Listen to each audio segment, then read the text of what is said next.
All right. Welcome, Steve, to Emotionally Unavailable. You were going to jump right in. You'll have to excuse how Let's do tired it. I look. I am tired, but thank you so much for being here. Well, thank you, Melissa. I really appreciate it. I listened to your podcast about an hour ago and I loved it and love what you're doing with talking about how people are available or unavailable. Excellent. Well, thank you for listening. I appreciate that. Okay. I read your profile again. I also looked up your first book. So I have questions, probably not questions you're expecting, but things that's kind of what I do is like I look at the stuff and I go, "Ooh, I want to know this." And that's kind of how we do Oh, it. So, I have no secrets, so be careful what okay. you Well, ask. first, I want to know what area well, did you grow up in the US? I grew up in Maine, Portland, Maine, actually the town right outside, border of the Portland, Westbrook, Maine, born, raised. I lived on an island for 3 years and got voted off the island about 11 years ago. And here I am What? back in my hometown. Okay, first of all, I'm running a special never have I really talked to that many people from that area of the country, and you're the only interviews I've done this week all from that area. That's so funny to Oh, me. That yeah. what? Okay. What are you talking about? Voted off the island. What does that mean? I was married to a woman for 19 years, and we bought a house on an island connected by bridges, about half hour from downtown Portland. And one day she decided she didn't want to be married anymore, and said, and she stuck to it. And so I got voted off the island. Yeah, yeah. Was it a private island? No, no, there were Oh, probably okay. about 100 people, families living on the island, 100, maybe 100 people.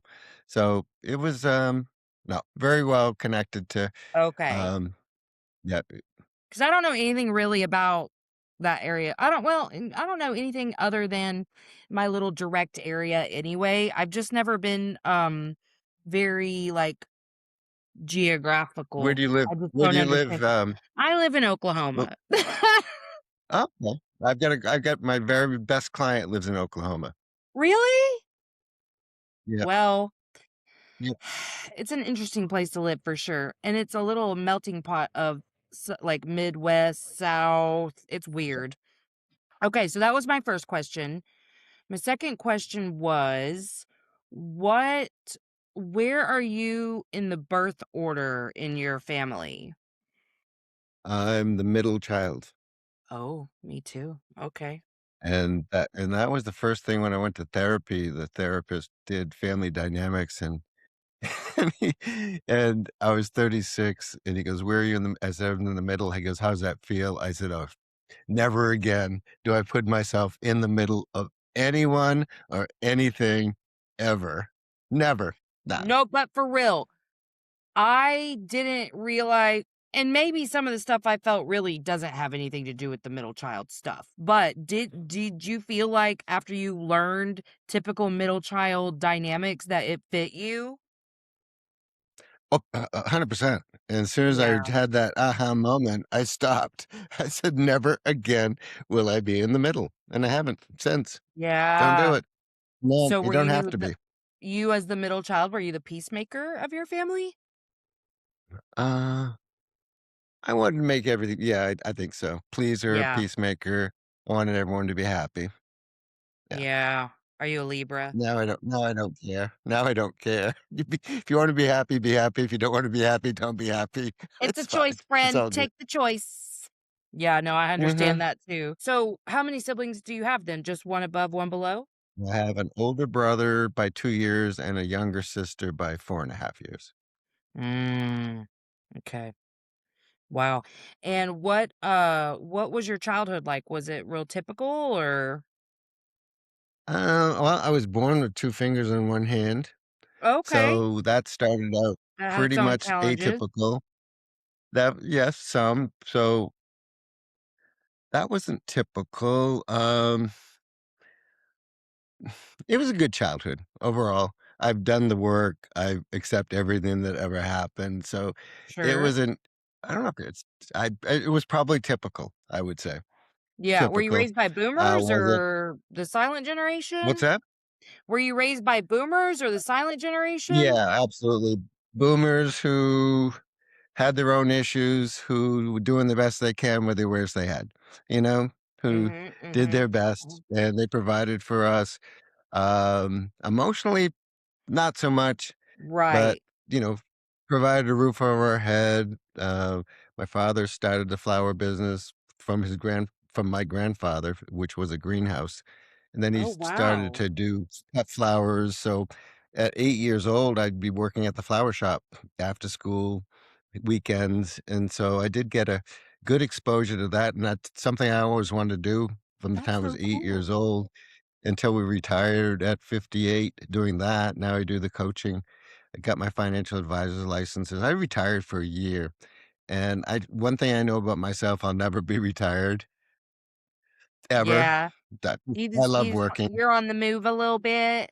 You like to do I'm things, on the keep I've got yourself busy. ADHD, and I'm on the move, and, yeah, I love Yeah. being busy. I love being quiet, but I love being busy too. So, I think I got a Well, good and it's balance and important a to do things that you care about, you know? absolutely, absolutely.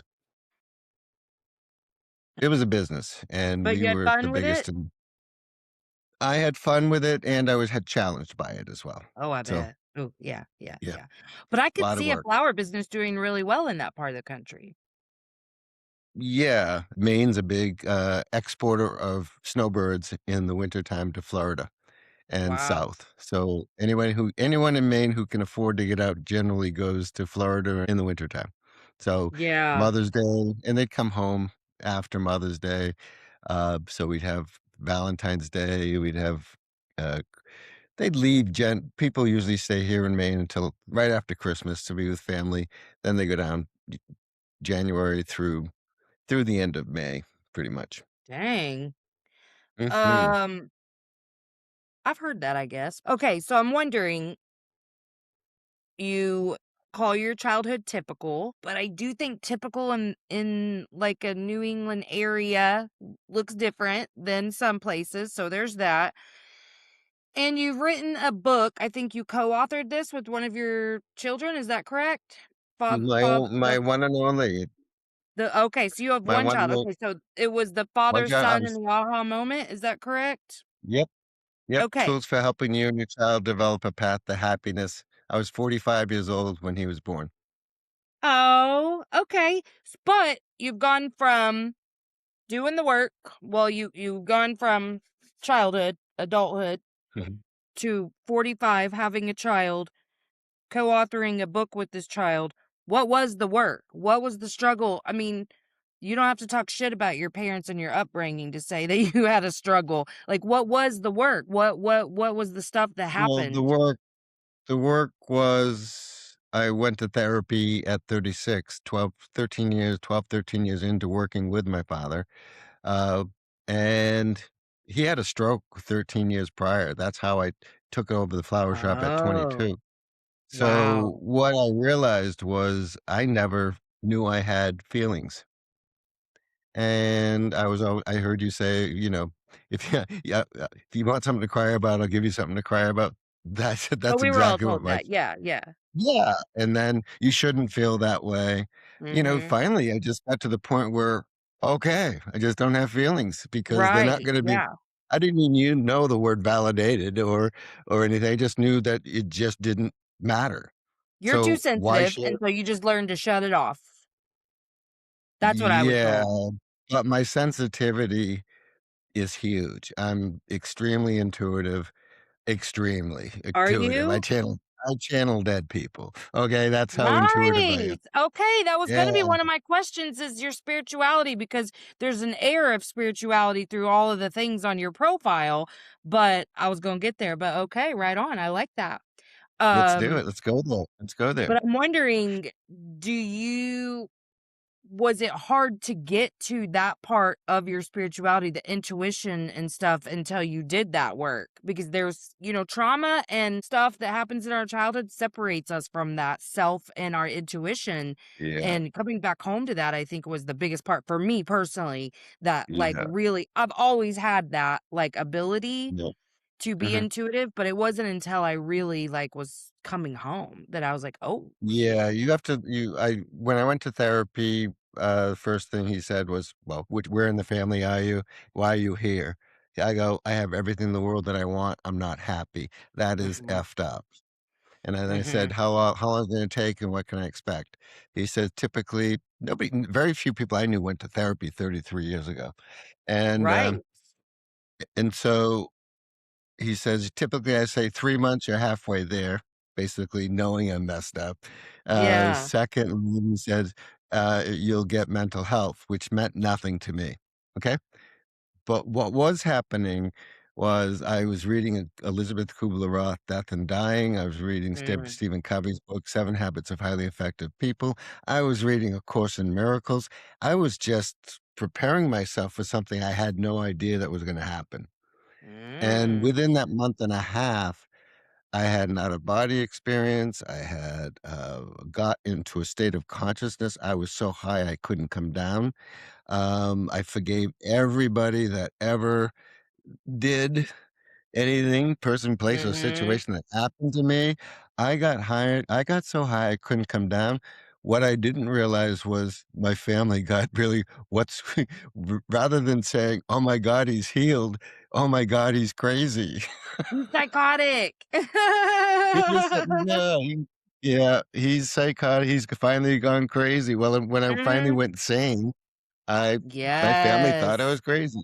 Yeah, Oh my god, yeah, I resonate with that so much because sometimes there's so much mhm, stuff that I don't say to my family, like, for instance, I've just learned about the term quantum immortality, and I haven't really talked very much about it to anyone yeah. because it sounds so fucking nuts, right? But it Well, seems so not to me reasonable to because you don't me. well, not to me or us because you don't die, so it has to be Right, well, eternal. We're and our listen, I spent so much time. I can remember being 6 years old, spending so much time thinking about how we exist on several planes, I was always thinking about meeting another version, like, myself in a different timeline at 6 years mhm, old, like, so I'm like, "Okay, I don't think I thought about shit like that for no reason," and it wasn't yeah. until I mean, I had a spiritual awakening a couple of years ago, so it's been a little bit of an evolution of learning and growth and expansion throughout that time, but, I mean, still, I try not to lose my credibility with people, um, by jumping right into, like, the biggest part of, like, my belief systems. I like, "Well, but what do you think about this?" Because I mean, not everyone's gonna believe the way I believe, and that's fine, but quantum immortality is one that's, like, that's a, a more advanced concept, so I don't get into it with people, Well but my well, family I doesn't think believe it's in this shit at all. well, if they go to church, then don't they talk about the Holy Spirit? None of us are religious either. Like, that's the thing I'm is that not re they're very, I'm not like religious I'm not religious either, and I don't think you have to believe in anything that is. And what do you have to believe that something is? It just is. What is right. God? It is. It is. It's It everything. is. It's not a Yeah. thing. How do science is proving it on the quantum level. So if they're I into know, science, that's then what I like, is that there is this thing that you can look into. right. If I mean, I understand some of it's difficult to interpret, and that's fine. And I know for me, there was a lot of resistance in the beginning. Like, the first time I went to see a medium, probably 5 years ago for the first time, and he was the first person to say to me, like, about soul contracts and, like, we pick this Mhm. experience and we pick our parents. Oh my god, I was so triggered by that because I'd never heard it, and I was like, "I didn't fucking pick this. What the fuck?" Um, and then but I remember making a very conscious decision to, like, stay open to what he was saying because I'm not there Mhm. yet, but maybe I'm gonna understand this eventually. And so I did. I just stayed really open to it, and now that is something that I really believe. Yeah, I don't know. I It's don't been interesting. Yeah, it is, and, a lot of the stuff I don't know, and I think a lot about Sure. doing what I do, coaching, I mean, I love business, I love psychology. I'm pretty grounded, okay, in the Mhm. physical world, but I'm Mhm. also not so grounded that there is no box, okay? There is no box in my mind, and if there's a Yeah, box, I yeah. made it. So So I'm really open to everything. I can share with people what I experienced it, but after that, I don't know. Everyone's experience. I love reading and hearing podcasts about people's near death experiences Me because too. it's like their life experience. I think it's all different to everybody. So you can't say this is how it is on the That's other so side. You true. know? But do you feel any, I'm gonna use the word resistance, when you hear the near death experiences that talk about that really approach it from like a Christian standpoint? And I know I just have a ton of religious trauma and I'm still deconstructing and it's still very triggering to Yeah. me. But I wonder because I'll skip those stories. Like I don't want to hear like if you're like, I saw Jesus and da da in a way that doesn't, you know what I'm talking about. Like, I'm not Yeah, I like, do. Jesus is one thing, but, you know, like, when they get really religious with it, and first I saw this, and then God told me this, and blah, blah, and it just seems so like, I don't like to listen to it. But what are you triggered by any of that or no? No, I don't. It takes a lot to trigger me. It Really? really does. Oh, I just are you I think stoic? I'm on. What's up with that? How are you so easily Well, or like, how are I you actually so created a unbothered? process. I either I created a process, called the Game of 10, and it really unconditions us from our triggers. So, people can say it is really rare when I get triggered, but when I do, I love it. I go, "Oh my god, I didn't know that was inside me." Where Oh my did god, that you come sound like from? one of my friends. She says the same thing. She fucking loves being triggered because then it's something she gets to discover. I hate it. I hate it so Yeah. much. I hate it. I hate it.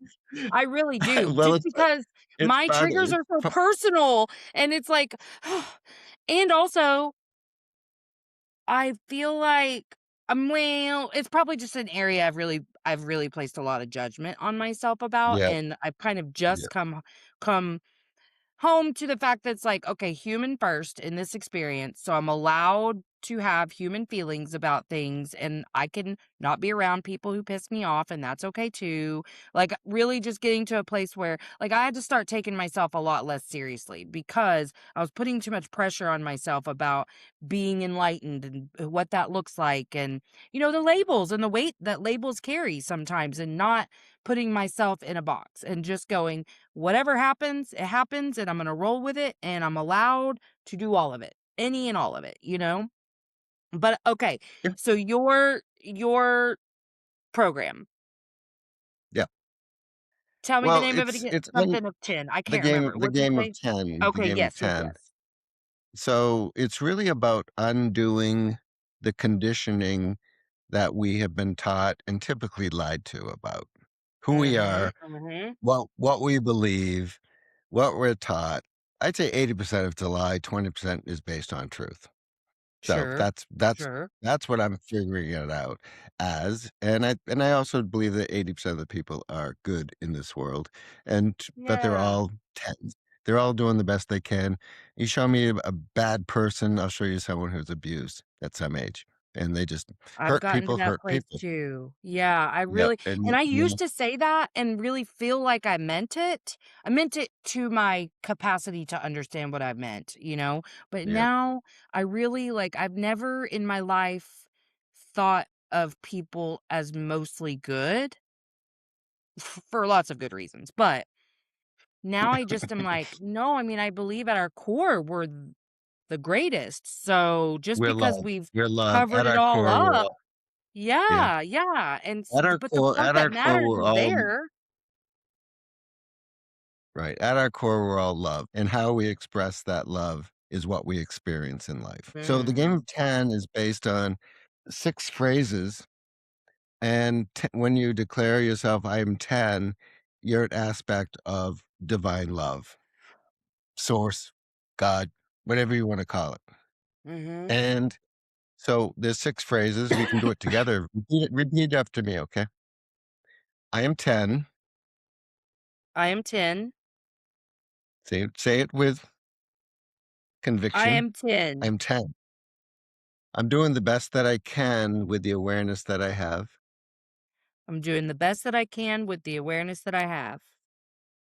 I'm always right with the awareness that I have. I'm always right with the awareness that I have. I am enough. I am enough. I do enough. I do enough. I have enough.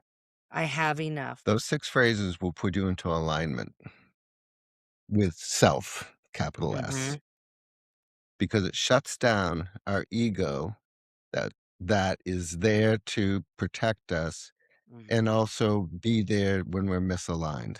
Our ego is nothing more than our identity, all right? And oftentimes it's used to protect our identity so we don't go psychotic, go into the Right. spiritual realm on a physical planet, You just Right. become a drooling guru, Get him a straw. So you need to Exactly. be That's such a good way to so put you that. yeah, I mean, you can't live in this physical world without an ego. So this, I had ego death, or my ego is horrible. No, it's just a tool. Okay. So our thoughts are tools, our feelings are tools, our emotions are tools, our body is a tool, our mind is a Mhm. tool.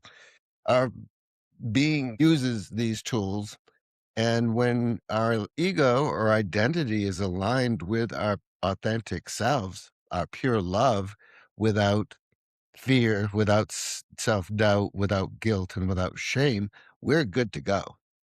Yeah. And that's what 10 is. And that's what 10 is. And 10s get 100% of what they ask for. It never happens the way we expect it or the time frame we expect it, but Not we true. always get it. And people who live in 3 get 30% of what they ask for. People who live as ones get 10% and they attract it. So we attract at the level that we vibrate. Okay. If you're Okay. vibrating at 10, things are pretty damn good.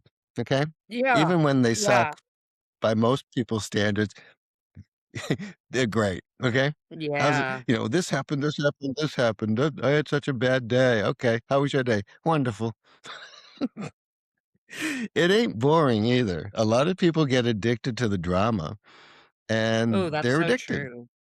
Yeah. So when we're separated from 10, that gap needs to be filled in with drama, ego, well, which is fear, self-doubt, guilt, and that's where addictions come in too. So the Yes. further away you are from 10, people will use distractions, drugs, alcohol, Mhm. sex, you name it. There's something anonymous for everybody, but it's really they use the distractions to fill in the gap artificially. So the only thing that can fill in the gap is letting go of the disappointment. So the premise of the game of 10 is we're all appointed 10. With a clean slate, we come in here. I don't know what happens when you leave. I was heading out of body. I didn't leave the room. I was still in the room connected to an ankle, but I had it and I had the experience of Well, can that. I ask you about But that? Was that related to yeah, were you actually high, like, on drugs, or was it a near death? Like, what happened? it was a near death, but I had not done any alcohol, caffeine, or anything substance. It was natural. It was a spiritual awakening and a near Okay. death experience too, because I had a choice. I had a clear choice. I can go or I can stay. I said I was finally happy. I was finally Yeah. happy. I knew I had feelings. I knew I had a life that I can just be my and so I said, I'm staying. Did I go through Like, have I okay, gone do through you mean, some like, a lot of crap? you could finally feel all of that light and love just from the element where you were right then? You finally it clicked, because that's what I hear a lot about Well, near-death experiences, is that it clicks, and they're like, "I yeah, wanna well, go back." I started out by forgiving my father, and I was on a natural cocaine high. Natural. Okay. I said to Okay. the therapist, "This is awesome. It's free and it's legal, and I'm high." And I said, "I wanna get higher." So, I did a homework assignment that he asked me to do, which he didn't even know he said I said, "I'm on a cocaine high." This was after my first session. Onto my Mhm. second one, I says, "Does this happen to all your patients?" He goes, "No." I go and I'm being me, I said, "I wanna see if I can get higher." Like, I've heard heroin was pretty damn good, but I never would ever do Oh, it. So no. so I wanted to try it without I wanted the experience without doing the drug, okay? Mhm. So, he stood at the doorway and he said, "Read the redemption." And I had no idea what that was. Do I cash in my bottles? Is there something about, what's the redemption? So I looked in a family Bible, I couldn't find it. And I was reading A Course in Miracles, just start about a few weeks into it. And I looked in the glossary and there it was. And it said, when you finally realize that you never left, Mm. God, heaven, when you have that awakening that you never left, that Mhm. we and it just hit me, went through me, and I'm out of my body, and I got on a heroin high that I was like, I couldn't come down. It lasted Yeah. for a good few weeks that my family thought I was crazy. They thought I was, Oh, "What yeah. the" I went to the therapist. I said, "Larry," I said, "I don't know whether to be pissed at you or thank you." 'Cause I am What do on you a say? heroin high without doing any heroin, and I said, "I can't come down, nor do I want to, 'cause feels so Oh, I can good." imagine. I can imagine. I would Yep. just run away from my family at that point because 'cause I'd be like, "You know what? Call it psychosis, I'm good, I I'm was running happy." I was running the family business. I couldn't run They're like, away. "Oh my god, Steve's over here in psychosis. I don't even know what to do with him right Oh, now."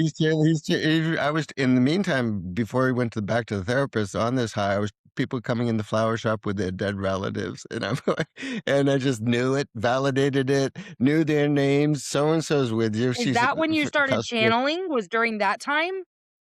Yeah, but I was doing it before, but that was when it was the peak. There was like I was connected to Oh, both sides. I was connected to both sides okay. and having the best of both worlds, okay? And, Yeah. That doesn't so sound bad to me. it's pretty good.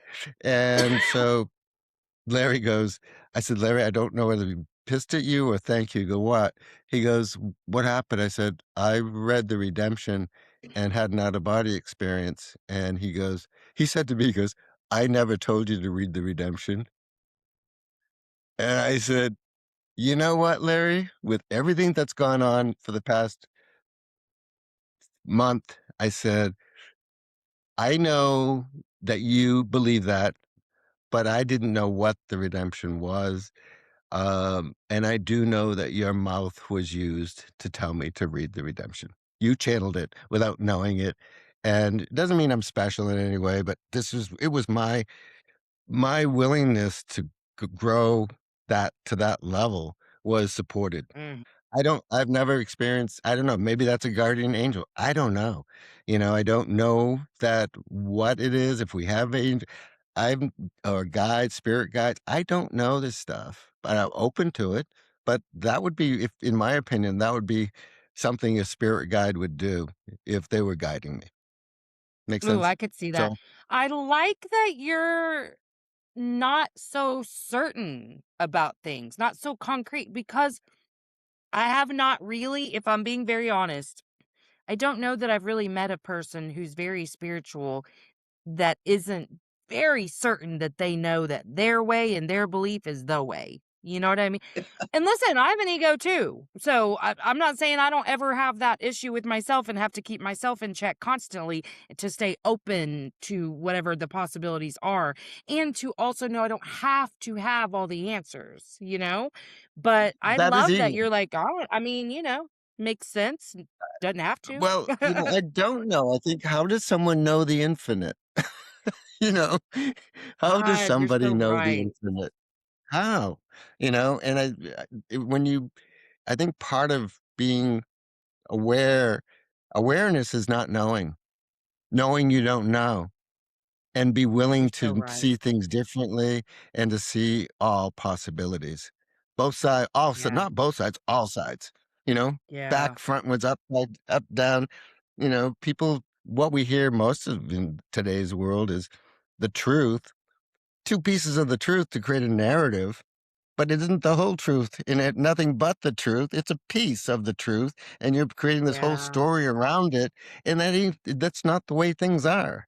So I think that Yeah. that's discernment. Finally, that thank you for the compliment because I know I don't know, but I do know I know a lot. So that's how I Yeah, feel, and I'm yeah, constantly growing to know. And what I yeah. find is a lot of people don't want to. It's like a few good men. People can't handle the truth, you know, Mhm. because the truth No, I believe is, that too. I believe that too. Well, and yeah, I know that even psychologically, there were so many truths that I could not accept 10 years ago. I mean, shit, even 3 years ago, if I had been confronted with the information that I figured out on my own, if somebody else had tried yeah. to make me see, never would have seen Uh, it. It wasn't so like, until I was able to look at it differently that I was like, "Oh." Like, victim consciousness is a real thing. Having to come to where you understand how you've made yourself a victim far more than you ever even were aware of, that I think we all go through that. That was a hard one, and if someone had tried to just confront me with that information, woo, I would have been vicious. yep, I was yep. vicious about things like that. There's some touchy subject, but we don't know the whole truth about it all. We don't kn I don't know if there were Right, soul contracts. I don't know. I right. just don't know, but I would never go up to somebody who was violently attacked and say, "Well, you wanted that to happen." It would be, like, Oh god, cruel. no. No, You no, know, no, it's no, just like yeah, it's never. like it's like same with people who've lost a loved one. Well, they're going to have I'm a medium and they're going like, it's so much better. They don't wanna hear that. Right. For me It's really heading to personally, though, yeah, and I think that we all get to determine the meaning, you know? But for me personally, believing like I am grasping onto the idea for myself about soul contracts and also like uh purpose and what each lifetime does and why, because for me, I like the idea that I chose this experience because anything other than that, I don't know that I would survive it at this point, you know? Like, it's been some real Right. bullshit in my lifetime, so I'm like, the idea that I chose this experience Yeah. as an overall experience, not necessarily on a little side quest, but the bullshit, the biggest bullshit that I've encountered, I like that because Uh, I'm like, "Okay, that I can handle," versus some other, force or whatever deciding for me. But that's just for me. That's the meaning that I'm holding on to, and I'm okay with that. But I'm also uh-huh, like, whatever you wanna believe is fine for you, you go over uh-huh. there with that, though. Yeah. So part of the game of 10, you have to love it. Well, it's part of Course in Miracles says you have to love everyone. And Marianne Williamson, I was actually was she was one of my coaches during COVID, and I wrote a book that she was one of my writing coaches too. And so I was fortunate enough to have her in my life during COVID. It was great. And and one of the things she's been saying for years is you have to love everyone. You don't have to have lunch with them. Okay. But you Oof. do have to love Yeah, them.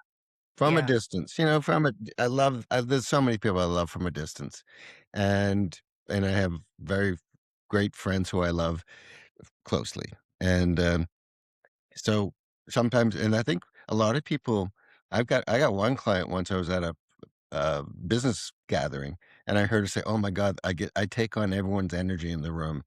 And so I'd overheard, I said, "Excuse me, I overheard you say you take on" yeah, I'm very intuitive, I'm very Mhm, empathic, and mhm. I said I said, "Okay, you also don't have boundaries, spiritual boundaries." She goes, Right. "What?"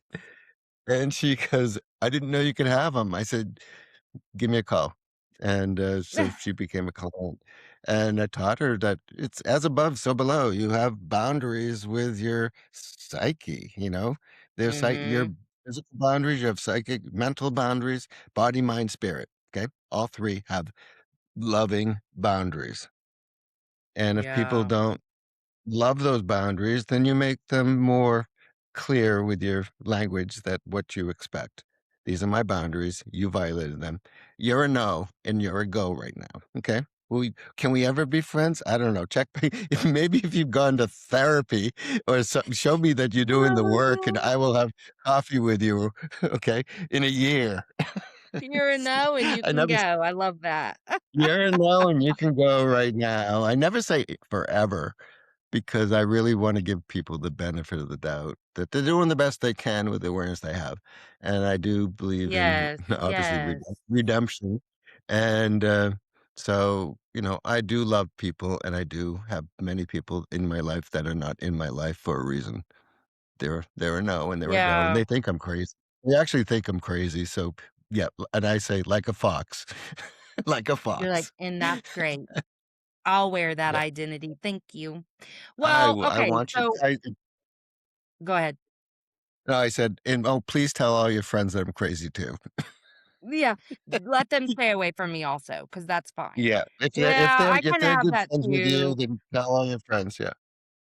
I there's just some people that I've just learned that, um we're too different, and it's just not like, if they're not gonna do the work, there's no point. Because I used to spend a lot of time analyzing other people's behavior and pathologizing it instead of just Mhm, removing myself, because yeah. that's become the only solution. But, okay, I'm just wondering, how can the audience I mean, because we're getting pretty into the spiritual, but how, from a grounded psychological, emotional place, how can spiritual tools, or, the game of 10, how can that help in, like, the everyday sense with overcoming Well, our normal everyday stuff? the game of tens, the practical aspects of it is it shuts off your mind from overthinking. When you overthink, if you're overthinking, you can get anxiety, you get depression. 80% of our thoughts are negative. If you're overthinking, Mhm. you're dealing with about 80% negative thoughts. If you have negative thoughts all day, all night, every time you're awake, you're going to be depressed and you're going to be anxious. So there's some practical magic for you. Stop the thinking. Download Yes. from the present moment ideas, creative ideas. We are intentional, intuitive, energetic, spiritual beings having a physical experience. Work from Mhm. that equation. We are here to recreate. We're here to play. We're here to recreate. We're here to Yes. multiply. We're here to Yes. recreate and recreate heaven on earth. Okay? That's our purpose. How are you going to do it? Which are you doing it from your job? Are you doing it with your family? Are you doing it with your community? Are you doing it with your friends? And okay, that's the practical aspect of it. How are you incorporating your physicality, which is your human, with your spirituality, which is your being? How are you Mhm. assimilating the two? Because what people don't realize, you talk about time space continuum in science, right? There's time space. Einstein, quantum, time space. Mhm. Time is always the present moment. No one knows what no Eckhart Tolle wrote a book called The Power of Now. So powerful Mhm. being in the present moment. But I don't think he mentioned the quantum space, the quantum portion, Yeah. the infinite. The infinite space is enough. That is the whole concept of grace, gratitude, and abundance right there. Everything is Yes. enough right now. Now is Yeah. always enough. So once you get to and when you know this, time space collapses and you're able to open up a portal in your mind with the quantum field to start asking. It won't happen in the time that you ask for it. It doesn't, it has to organize to give you what you're really asking for. So Mhm. there's the concept patience. There's the concept of asking clearly what you're asking for. They always say, be careful what you ask for. A lot of people ask for stuff in the negative. And Yeah. it's just gives. So you got to be really clear what you're asking for. It's a directive. I have wealth. I have abundance. I have happiness. I am happiness. I am healthy. I am wealthy. I am healed. I am whole. Boom. Covers it all. And I Yeah. am an Marianne Williamson one day clarified for me. She goes, what is this? So you're saying everyone's God? So I'm God, I said in front of her. And she's been traveling the world 40 years and ran for president twice. So She goes, "Steve, do you, let me put it this way. Do you control the earth, the sun, the moon, the cosmos, the stars, the planets, the galaxies, and all that?" And I said, and I said, "Maybe." That was my that was my joke. Maybe.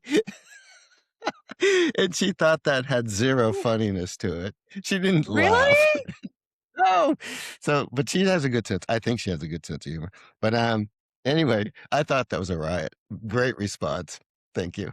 And she goes, "Here's the deal. You're an aspect of all that, and you're a Mm, piece of that, and so is everything else in the universe is a piece of it. So, yes, you are part of it. You are not it." So that's how I mhm. look at I am God, special, not special. Everyone is. I'm not Yeah. 11. I'm not 9. I'm 10. Special, not special. So many people think that they're better than God. So many people think they're less than. Yeah. So each way is arrogant. I've oftentimes with clients, "How you doing today?" I said, the answer I want is 10. I aspire to be uh, as best as I can. So but by declaring yourself 10, you're actually declaring yourself, "I am special and I'm not special. I am perfectly enough as I am right now." Right. Yep, Worthy in all of myself. all of it. You Mhm. are entitled to happy, healthy, wealthy, healed, and whole. Now get your mind in alignment with that so you can experience it because you're going to Yeah. experience one, if you're depressed, suicidal, life is going to suck the life out of you. If you're Mhm. the higher you go, the less it is.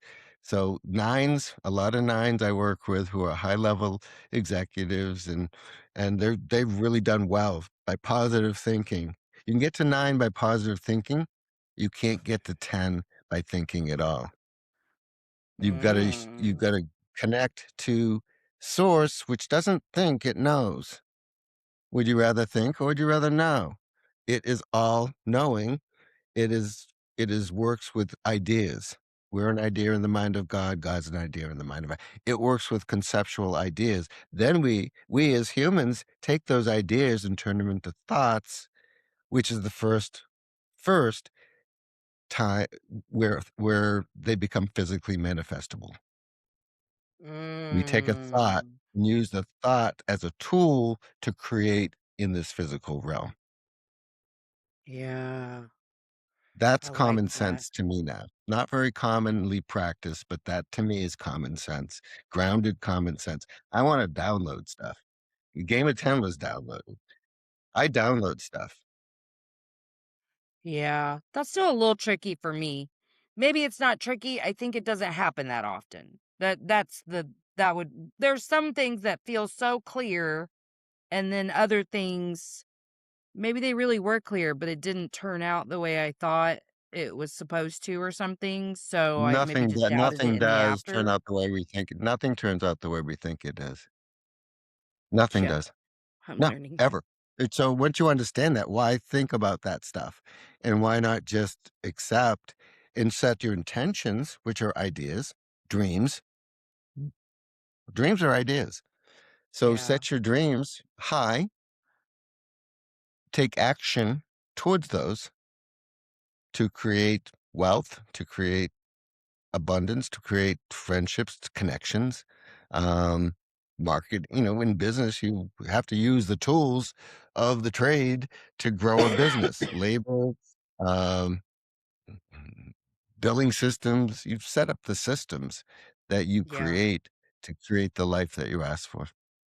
So it is very my coaching is extremely practical and extremely different than a lot of people out there doing it. So Yeah. Well, tell us where we can find you. you can find me on LinkedIn, Steve Barton, High Performance Coaching.